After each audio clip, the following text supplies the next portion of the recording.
Sorry. We'll call the February 27th meeting. This is a council work session, followed by a regular council meeting, special meeting, to begin at 4. Let's stand for the pledge.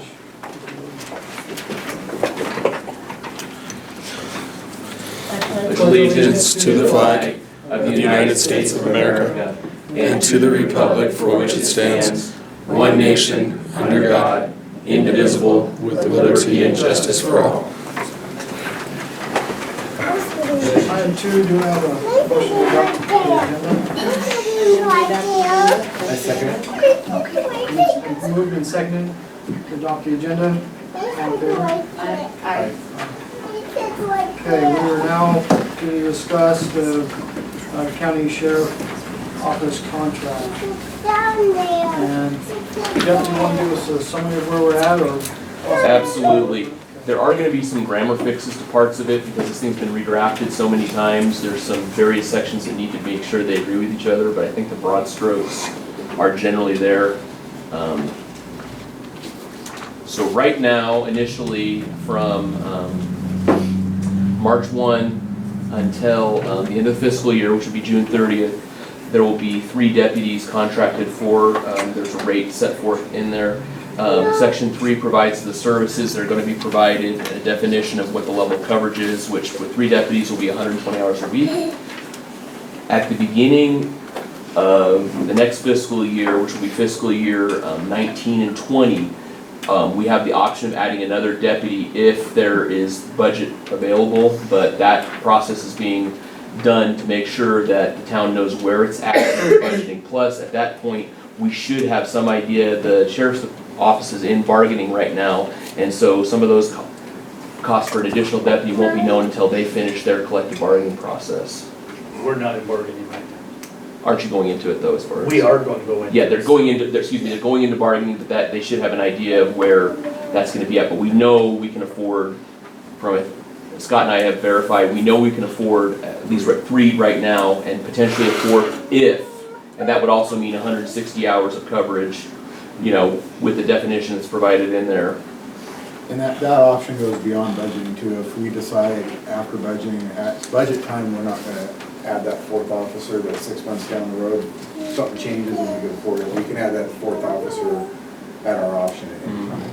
Once that's been added though, it cannot be subtracted.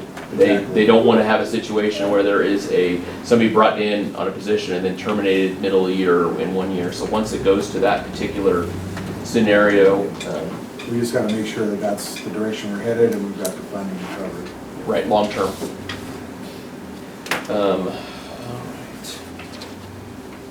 There's one section in subsection 8 that's going to be deleted about personnel records because that's 8 sub 1 because that is handled by a transfer statute. If we have somebody that coming back with us, Oh, wait, just cross section yes, off? yes. Right now, the agreement is for 1 year and 3 months, but then it can be renewed and then go into longer terms. And that's where it's section 15 and 16 is going to have some verb agreement and references to each other. But the idea is that we've got the first year there. Either party can terminate this agreement upon 6 months' notice. That's even during a fiscal year. But then every year, the council then has the authority then to also terminate or renew, and also depending on service level. So let's say this first fiscal year, you don't want to mess with a 4th officer because you don't think you have the budget. You want to see how things work. Okay, fiscal year 2021, for example, that would be another point that you could then add in that extra level of service, and that is set forth in the schedule in section 16. So this is only a 1 year, a little over 1 year agreement? With renewal option, yes. Okay, With a 5-year renewal. With a 5-year renewal possible, yep. in June. And number 3 under 15, section 15, and I'm sure this is legalese that I don't understand, but it says if the town fails to make an election, what exactly does that mean? The election, if you go up to section 16, are you, excuse me, did you say section 15 or section 16? 15. 15. That's number 3. 15 number 3 is going to be edited to reflect actually in section 16, the annual option. So by March 15th of every year, the county will provide what it's gonna cost for the next year's worth of service, 15 is the one that's gonna be edited. edited the most, it's gonna be changed. Because we've gone through multiple drafts of this document, and there's some section references that dropped out. Naturally happens when we go through a document multiple times, and so the annual option with the proposed budgeting and things are what is there. That's what your service is gonna look like year to year, and then, again, depending. Not real concise. Now, just in simple tech terminology, if the town fails to make an election, which means if they fail to say they're not going to continue the contract. So that's simple. Yeah, that's an out every year, depending on budgeting. If something happens catastrophic or something, we get flooded, lose half the town's infrastructure, can't meet our deductible or something along those lines. But for the most part, it provides the sheriff's department with at least a fiscal year to fiscal year basis of guaranteed service that we're paying for. And So that's, section 3, or 15 is going to be reworded. yes, to reflect the annual option. So we understand better. It also, part of it is there too, if this agreement, if for some reason this, we've gotten past the 5-year term of the agreement, there's some language there that provides for an interim period if a new agreement needs to be negotiated. Something dramatically changed with the sheriff's office, or somebody comes up with a mandatory police to population standard or something like that we have to meet, or something along those lines. That provides the town with an interim period after this 5-year agreement to renegotiate a new agreement based on the fiscal realities and service levels that the town needs. So a part of that section 3 of 15 will be there on a month-to-month basis to make sure that there is time for the council, the sheriff's office, and the county to renegotiate a new agreement for a long term. So that they have really thought of, and we've really kind of thought of a lot of various scenarios on this.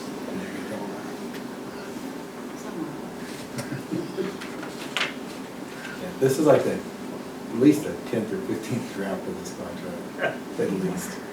Right. I heard up the paper.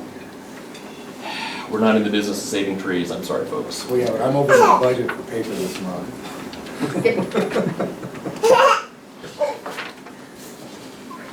So when is the actual vote going to be by council each year? The option has to be selected by March 15th of each year. Okay, but the budget will be provided prior to that, I would Yes. assume. Okay. Yep, with documentation showing where they came up with everything, so the council has, it's been proven with its money.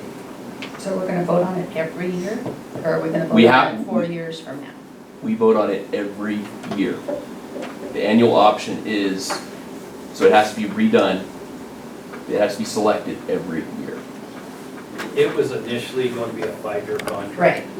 And there was problems on both sides with the 5-year contract. So Scott and I looked at it and said, this is gonna work. I mean, there's no question in my mind, I don't think there's any question in your mind this is gonna work. So we just said, let's get rid of the 5-year option or the contract, and let's go to a year by year. That way it allows the town, if it's not working, to option out, and the county, if it's not working, to option out. So there's a little bit more latitude there than bringing you in and sucking you into a 5-year contract and making you stay there. Because there's also stuff that can happen with the county. I mean, for this year, for example, there was a $300,000 budget shortfall because of a mistake up in Salem on the, how much pipeline is within the county. So thank you, Oregon Department of Revenue, for that. But, something unexpected like that could happen.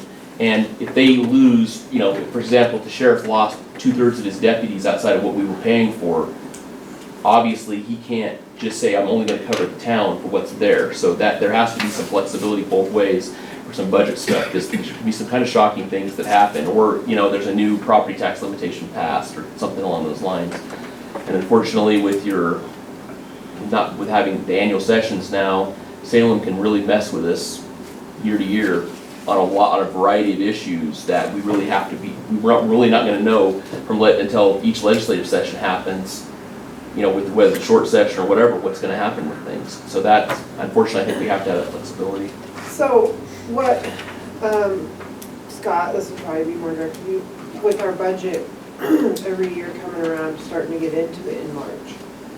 I mean, is that gonna be putting one before the other? I mean, are we gonna, be approving a contract and we haven't quite balanced budget yet, or?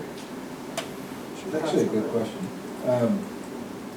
I feel like that's a really tight little area there. We gotta figure out our policing rate budget in about a 2-week time period. Plus, my other thought, playing devil's advocate, let's say it's a new election year for sheriff, we get a new guy in here, he's barely been in there before he even really gets to act on the services or the situation. Yeah, but he's gonna know, Oh, he'll yeah. know the costs and all that, and that's the main thing is, Yeah. we're basically, the sheriff's department's gonna bring us their cost for the next year, we'll approve that, and then we'll go ahead and do You know, we'll run into any problems with that. that. Now, that's why we're waiting on the fourth officer before we bring the Go fourth forward. officer on, is to make sure that we get through this budget year and we can actually afford it. Then we'll probably have better than the following year. And folks, Go forward. not to be blunt, but here's where towns usually cut. Police is usually the last thing that gets cut. And if you get into a situation where you have to lay off from other departments, most arbitrators, if you get into a collective bargaining dispute over having to do layoffs or whatever, understand that police protection is your basic. It's a basic necessity. Exactly. So that's usually the very first priority. So that shouldn't be an issue, unless you wanted to go somewhere later in March. But I think the date was usually right between the two, so it didn't get too late in the year. Yeah, well, we have to have agreement fairly early to be able to stick with the Right. contract. And the reality of the budget is this, the initial startup cost is gonna be a lot higher because you're gonna be spending $100,000 for, let's just say hypothetically, we go with the 4 deputy option. There's gonna be $100,000 just in uniform costs, and that's firearms, ballistic vests, uniforms, computers, there's gonna be repeaters for the vehicle, so on and so forth. That's just gonna be a one-time cost, and then that's gonna drop off the board. Now, there's gonna be cost to maintain uniforms and such, but that initial startup cost is gonna go away after you hire those 4 officers. And then the vehicle cost, there's $280,000, once those vehicles are bought. Every 5 to 7 years, rotate one vehicle, but that initial cost of $280,000 is going to drop off the board. And then maybe every 5 years, you're gonna start replacing vehicles, or 6 years or 7, depending on use and wear and tear and such. So that's gonna drop off too, so that's gonna be a significant savings once those initial costs have been spent. So- Annually, what you'll see is we'll be right up against exactly what we budgeted, Yeah. but not every year. No. You're gonna see a drop, and that money will sit in the account and roll over to pay for the following year. Right. Well, are we starting out, as, this year, we're gonna give them the, 300,000, basically. Yeah. But that's to go ahead and get started on some of those purchases, right? That will cover, that money will cover, the first 2 officers we're gonna hire initially, all their stuff, 1 vehicle, and then in April, right? Actually, I believe that we discussed 2 vehicles. Yeah, April, we're gonna do the 3rd officer and then 2nd vehicle. Is what that 328,000 is covered. Right. And once that startup cost is off, so you'll have more money for maybe looking at a 4th, depending on where you're at and what you see the call volume. is. Depending on how things play out. Right. That's the big determination. Right. At that point, if everything goes right, we may go ahead and purchase the 3rd vehicle at that point. Right. Or, yeah. fill Or out- sit on that money just in case we have a overrun for overtime or expenses. So the main thing that has been discussed and that I've been very happy about is that this will be a standalone budget within the county. Absolutely. So that we can then track it very, very easily and see where the money's getting spent, when it comes to staff and You'll see, insurance and everything that goes along with this. And that way, that each year we can say, hey, look, we know where it's been, we know where it's going, and anticipated expenditures, increases. Right. And one thing you just want to remember regularly, the county's employees, because of what their PERS stuff and whatever is, they're about 40% more expensive than what we were paying for officers, and that's always going to be that way. And that's just a lot because of their PERS rate, because they've got a lot bigger pool of retirees, a lot bigger unfunded liability, et cetera, et cetera. So that's just something, so basically you're getting, for one person, it's 1.5 people cost under what we were doing. But that's what it is. You don't usually, this isn't a money-saving thing that you do on this, because that's just, like I said, most sheriff's departments are more expensive than municipalities because of the expenses and stuff and more retirees and stuff that they have. The other thing in this contract too, Darren, you'll see kind of help with your question, is for the first year, every 12 months we'll meet and look at the budget and see where we're at, and then we'll do quarterly after that. And that way at the end of the year, if we're doing quarterly, we're not sitting down going, holy crap, what happened? We're gonna be looking at it quarterly. One other thing I did want to explain to everybody is that the sheriff's office is going to be taking on what's currently evidence and open cases. And the plan is going to be, they've asked us to be responsible for some of the old stuff. What I'm going to ask them to do in conjunction with probably the interim district attorney, because he's got more experience than the judge, all the closed stuff, we need to do an evidence purge to get that evidence room closed down. The sheriff has to take on the new stuff because if there's an open case that he's going to keep going with, you have to maintain what they call a chain of custody, because if that gets broken, then you blow the case. But stuff that's closed or isn't going to be prosecuted, that stuff needs to be purged. That needs to be closed down. There needs to be no more evidence room in the EMS building at that point, because you can't have, once this transfer happens, the chain of custody will be broken. So that's in the agreement, but and I know Sheriff Taylor will be diligent about this because he's dealt with that process. He's going to go in consultation with the judge and district attorney and then get permission to help us get everything purged, so that way that it's cleaned out, so there's nothing remaining as far as. Nothing gets purged from that evidence room without my signature. So anything that goes away, it falls on my shoulders. And it goes away in 3 ways. It's either destroyed, it's returned to the victim, or it's appropriated for departmental use. So let's say firearms have been taken into custody for evidence. The judge makes a decision that that firearm is destroyed or appropriated for law enforcement. We'll take all those firearms and put, this is Lakeview appropriation, which means that at the end of 4 or 5 years, I think we did a 3-year process. We take all those firearms, we put it out for bid, we get a bid on all the firearms there, not just what they want to select, but all the firearms there. And then it goes to the highest bidder, and then we get a credit, and it'll be segregated between the sheriff's office and former PD, because we're not going to use your firearms and appropriate for the sheriff's office. It will be for your use. And last year we did an appropriation, and the highest bid, what I think was pretty close to $11,000. And so we have $11,000 credit at Key Sporting Goods in Salem. So we don't get money for it, because I don't want anybody to say we're benefiting by getting rid of property. So we have a credit, and we can buy any equipment that we feel is appropriate. Firearms, vests, whatever we can get with that credit. So that'll cut down. Sheriff Taylor, your counsel and insurance has been okay with doing that? Because I know there's one school of thought on that kind of stuff, that you don't ever want to be in the chain of title on that type of stuff.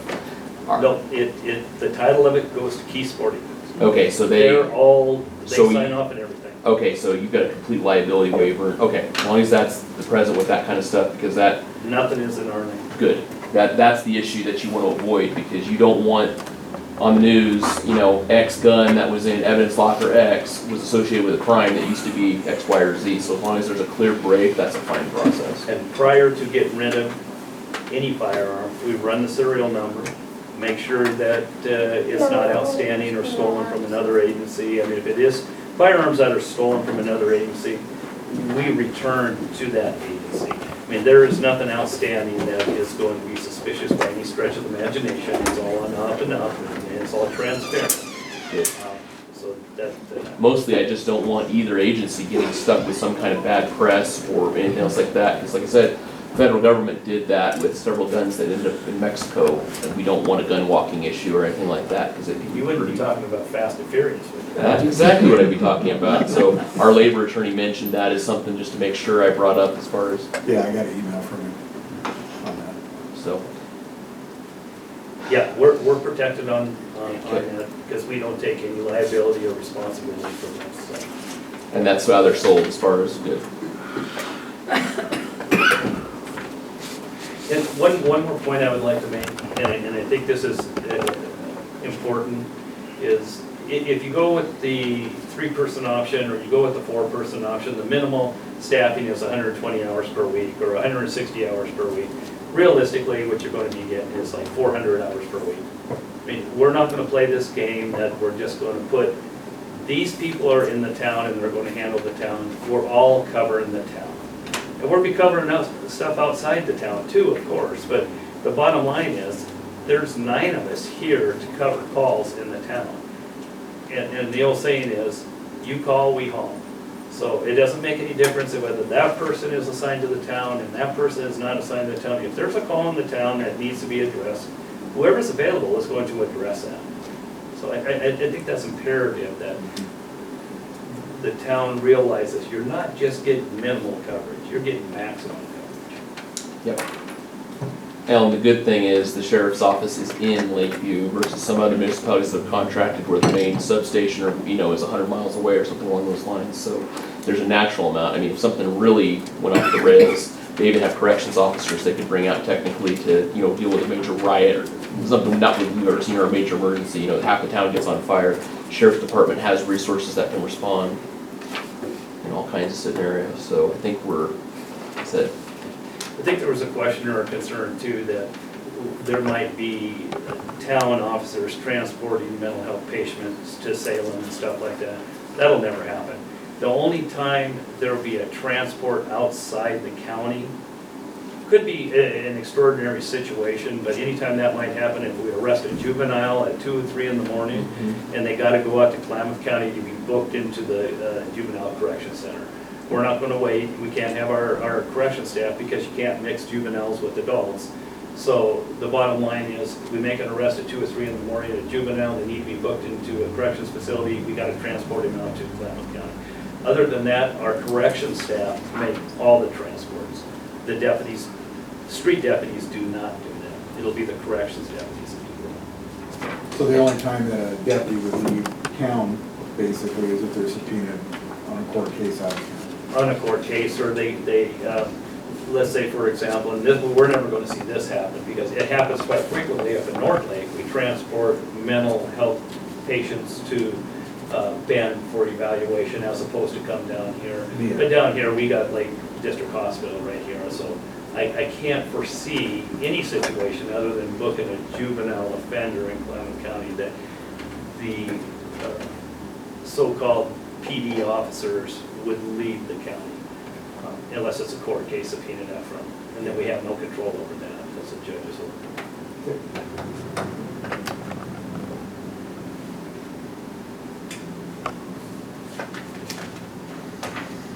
Any other Questions? comments, questions? I just have, it's something that will come up at some point, and I guess to do with, the EMS building. Do you propose like a desk, 2 desks? I mean, I'm just, because I know that I have an employee that's gonna be coming back at me, for, this going forward, and I just want to be able to say. We don't need anything specific. I think if there's just a desk over there with a computer and a light switch, that's all we would need. And that would be for Daniel Tagg, and Daniel Tagg only. And the reason for Daniel Tagg is because he's our OEM representative, and our emergency center is the dispatch. And so we just put him right in the emergency center. And so he would be the only person that we would need to have some kind of facility. I knew that, but I just thought for the record that Yeah. And the contract specifies that. I Yeah. mean, that's the whole point.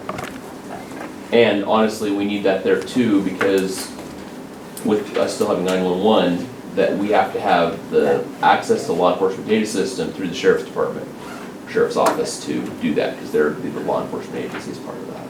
No, it's great. I think it's great that you're doing this, so, not a problem there.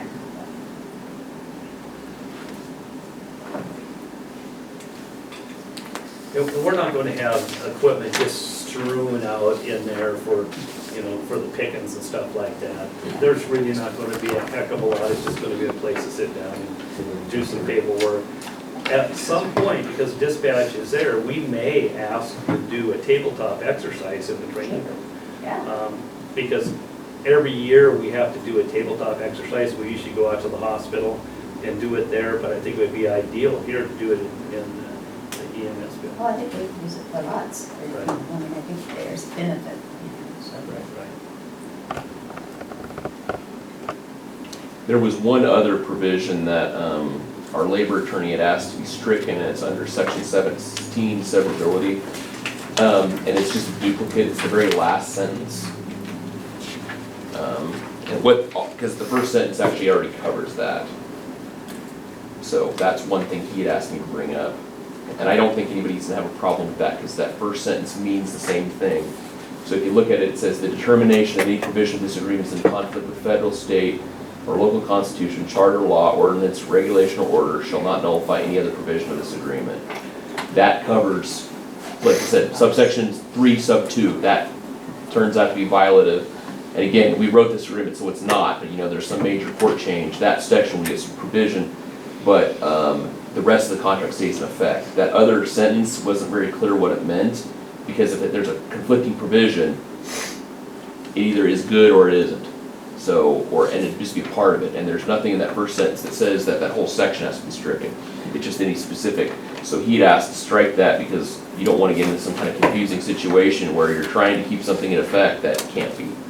Well, this is the way I'm looking at that. That we're operating under this agreement. Right. That officers are paid time and a half. Right. For overtime. You think they should be paid double time for overtime, so we disagree on that. That isn't us, none of us. Well, I'm just using this as a hypothetical. Right. So, from what I understand you're saying is, everything is null and void until it's determined. No, only, and this isn't anything with us, this is outside sources. We couldn't implement a charter provision or something like that that would be in derogation of this agreement. This is only stuff that comes from the outside. This is something that's forced down our throats by Salem, Supreme Court of Oregon, Court of Appeals, the local court. This isn't anything between the two of us. Okay. We can't enter into, you can't enter a statute. This agreement would be grandfathered in. If the county or the town change something, this is just like a non-conforming land use where you're grandfathered in. The rules change. You used to be able to have underground storage tanks for the gas station. Well, gas stations that still have those, for example, are still allowed to have them as long as they're not leaking. Same thing here. You can't retroactively change an agreement because you subsequently change your own law. When it comes to a higher source of law, like I said, something with state of Oregon, the Oregon Constitution changes, there is some service level that gets mandated by a federal court case. You've got to have, a deputy per every 100 persons or something ridiculous like that. I like that. Oh, I think it'd be a good idea too. I just would love to know how we pay for it. But that's the kind of stuff that this type of provision, this kind of severability provision does. So that way, when one little thing gets tweaked by an outside source, the whole agreement doesn't go away. So that's why that last sentence is superfluous. We just need to strike it. Yes. So what do they want in the event that an agreement cannot be reached in 45 days? It goes to arbitration. Okay, so If there is a disagreement over what something outside means, an outside source means, then an arbitrator makes the choice between us. The reality is, if it's something that's a clear cut, and if we don't think it's clear cut, then both sides are probably going to go tell the state, you clarify this for us, because we're not going to go searching for something to invalidate. Whatever. This is going to be, hi, this is Department of Public Safety and Standards. This part of your interagency agreement is invalid now because of this. And if we disagree with that, then both parties are going to go back to them and say, okay, prove it. So this is really meant for outside stuff being imposed on us. And the likelihood of it ever happening is pretty low. But again, I can't control what the legislature or some court decision ends up coming down to the fact. That's why you have it in there, so you don't lose the entire agreement if something big changes.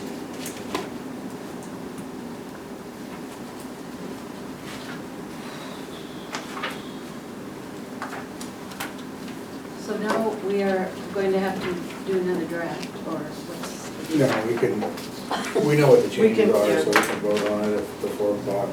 with the amendments that we've kind of We can discovered. Well, agree. We have the actual language in section 15.3. I That think was we're my- good on everything else except for 15.3. And there's The a, actual language. there's a little bit in 16.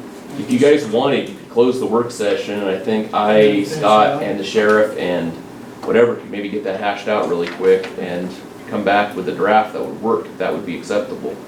Yeah, we got 20. That's what I mean, I think we could get it there. Yeah, because you're gonna take all that section 8 out or Right. revamp it or something.